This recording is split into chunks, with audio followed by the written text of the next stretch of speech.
उन्होंने मेरे जीवन में जो अमृत घोला है उसके लिए तो मैं ऋणी हुआ। मेरे पास शब्द ही नहीं है कहने के लिए कि मैं किस शब्द से आपको बयां कर सकूं। तो मैं यही कहना चाहूँगी कि जब हम सबसे पहले ये वहाँ पर गए, कविता कारवा एक नाम मेरे कानों में जब सुनाई दिया तो मैं हमेशा घर में कुछ ना कुछ गुनगुनाती रहती थी। तो ये अक्सर कहते थे तुम कहाँ गाओगी, मैंने कहा मुझे नहीं पता मैं कहाँ गाऊंगी, लेकिन कोई ना कोई ऐसा व्यक्ति होगा, कोई ना कोई तो ऐसा होगा जो हमारी भावनाओं को समझता होगा और हमें वो ऐसा स्थान देगा जहाँ हम लोग कुछ बोल सकें। और यहाँ पर सभी जन बैठे हुए हैं और मुझे आप लोगों के सामने बोलने का मौका मिल रहा है। आप मेरी वाणी से समझ सकते होंगे कि मैं कैसा यहाँ पर बोल रही हूँ, तो मुझे आप इसका अनुभव ही कर सकते हैं कि मैं यहाँ पर मेरे शब्द कहीं जा रहे हैं और मेरी भावनाएं कहीं जा रही हैं। तो मैंने कहा कि कहीं ना कहीं तो कोई ऐसा होगा जो हमें कोई ना कोई स्थान देगा। तो जब पंकज जी को धन्यवाद देना चाहूँगी बहुत बहुत तहे दिल से कि उन्होंने हमारे हस्बैंड को जोड़ा कि आप एक कविता कारवा जैसे एक ग्रुप में आइए। तो फिर सबसे पहले ये गए मिलने के लिए कि कौन सा कविता कारवा होता है, उसमें इन्होंने पार्टिसिपेट किया। उसके बाद मुझे मौका मिला जाने का, तो उसके बाद से जो जंजीर बनती चली आ रही है वो अभी तक टूटी नहीं है। और मैं भगवान से अनुरोध करूँगी कि वो मेरी जहाँ तक भी वो लाइन जाती है वो लास्ट लाइन तक रहे। कि कविता कारवा का जो ये सफर चल रहा है मेरे जीवन में इतना बदलाव मैंने देखा है, क्योंकि हिंदी एक मात्र मेरे लिए एक भाषा थी और हिंदी को मैं ज़्यादा मतलब बोलने में तो यूज़ करती थी क्योंकि वो मेरी मातृभाषा है। मुझे उससे लगाव इतना कभी नहीं हुआ, मैंने उसको कभी इतने करीब से नहीं देखा।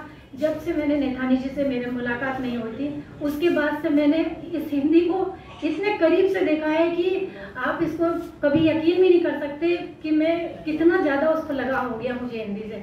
हिंदी साहित्य को पढ़ना मेरे लिए एक बहुत बड़ी बात थी कि जब भी कभी पापा लेके आते थे, मम्मी मेरी पढ़ा करती थी, तो मैं कहती थी कि ये क्या पढ़ती हो मम्मी, ये तो मुझे कुछ समझ नहीं आता। लेकिन जब मैंने इनके साथ रही और इनके साथ सुना और उनको समझा और इतने मधुर व्यवहार से इन्होंने हिंदी को मेरे पूरे दिमाग में और अनुभव में और हर चीज़ में बोल दिया, इसके लिए मैं बहुत बहुत शुक्रगुजार हूँ, आपकी बहुत बहुत शुक्रगुजार हूँ। और एक छोटा सा संस्मरण मुझे याद आता है, जब हम वहाँ पर अभी पर्यटक यात्रा में गए थे तो छोटी सी घटना वो मेरे दिल को बहुत ज़्यादा टच करती है। जब हम वहाँ से लौट रहे थे, किरसू से लौट रहे थे, तो बच्चों ने कहा कि मम्मी हम नैथानी जी के घर तो हो आए हैं, अब हम उनके घर नहीं जाना है। तो मैंने कहा नहीं, मैंने उनसे वादा किया था कि मैं लौटते समय ज़रूर आऊँगी, तो ऐसा करना कि तुम लोग नीचे खड़े हो जाना और मैं मिल के आऊँ। तो इन्होंने पापा से कहा कि पापा मम्मी को ज़्यादा मिलने की है तो पापा आप और मम्मी चले जाना, हम नहीं जाएंगे। तो बच्चे दोनों राजी हो गए इस बात पे। मैंने कहा मैं तो मिले बिना नहीं जाऊँगी किसी भी तरह। तो कहने लगा चलो ठीक है हम तुम्हें मिला देते हैं। फिर बाद में रास्ते में जब बात हुई तो मैंने कहा बेटा एक बार तुम मेरे कहने से चल के देखो और अच्छा ना लगे तो वहाँ से ये कहना मुझे मेरी पानी की बोतल रखी है, मैं पानी पीने आ रहा हूँ, या मेरा कुछ छूट गया है वो लेने आ रहा हूँ मैं, और तुम आ जाना नीचे उतर के। तो दोनों राजी हो गए, कहने मैं चलता हूँ। अच्छा, और यकीन मानिए वो दिन और वो हमने जो दोपहर में जो पल वहाँ पर गुजारे थे वो मेरे बच्चों के लिए अविस्मरणीय है। उन बच्चों वो जो पल थे वो आज भी वो याद करते हैं और मुझे बार बार धन्यवाद देते हैं इस बात के लिए कि मम्मा आपने बहुत अच्छा काम किया जो आपने उनके घर ले गए। और मैडम ने जो कविताएं सुनाई थी और जो सर ने कविताएं सुनाई थी वो तो कभी हम उसकी कभी कभी सपनों में भी कल्पना नहीं कर सकते थे वो। और हमारे बच्चों के मन में जो साहित्य के प्रति जो प्रेम घोला है उसके लिए शत शत नमन करते हैं आपको। आज भी हमारे बच्चे इस बात से कि मम्मी अगर हम उस दिन ना जाते तो हमें साहित्य के प्रति इतना प्रेम नहीं होता।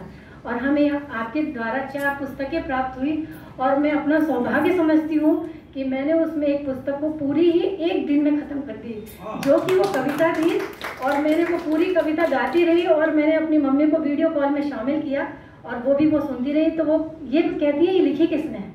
मैंने कहा मम्मी अगर कभी आओगी तो मिलाने का मौका मिलेगा तो मैं सौभाग्य अपना समझूंगी उनको। बहुत खूबसूरत लिखते हैं हमारे नीरज नैथानी जी। और उन्होंने ये बात भी उसमें शामिल करी कि जितने पर्वत मैंने कभी जीवन में नहीं देखे वो सारी कविताओं में लिख दिए उन्होंने। तो सोचो कितने बड़े होंगे वो। सारी कविताओं में हर एक चीज़ का विवरण था उसमें। तो मैं उन कविताओं को पढ़ के अपने आप को बहुत ही भाग्यशाली समझ रही थी कि मैंने उन कविताओं को पढ़ा। तो ये संस्मरण मेरे साथ हमेशा जीवन भर रहेगा। और मैं आपको, मेरे पास कुछ कहने को तो कुछ भी नहीं है, लेकिन मैं आपको बहुत बहुत सारा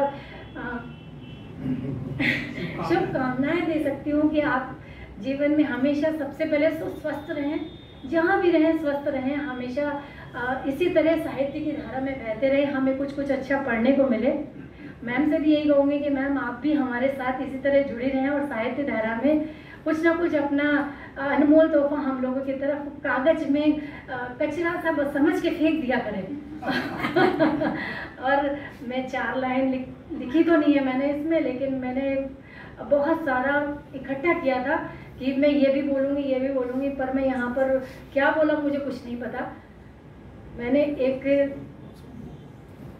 कौन कहता है विदाई होगी, कौन कहता है विदाई होगी, ये अफवाह किसी गैर ने उड़ाई होगी।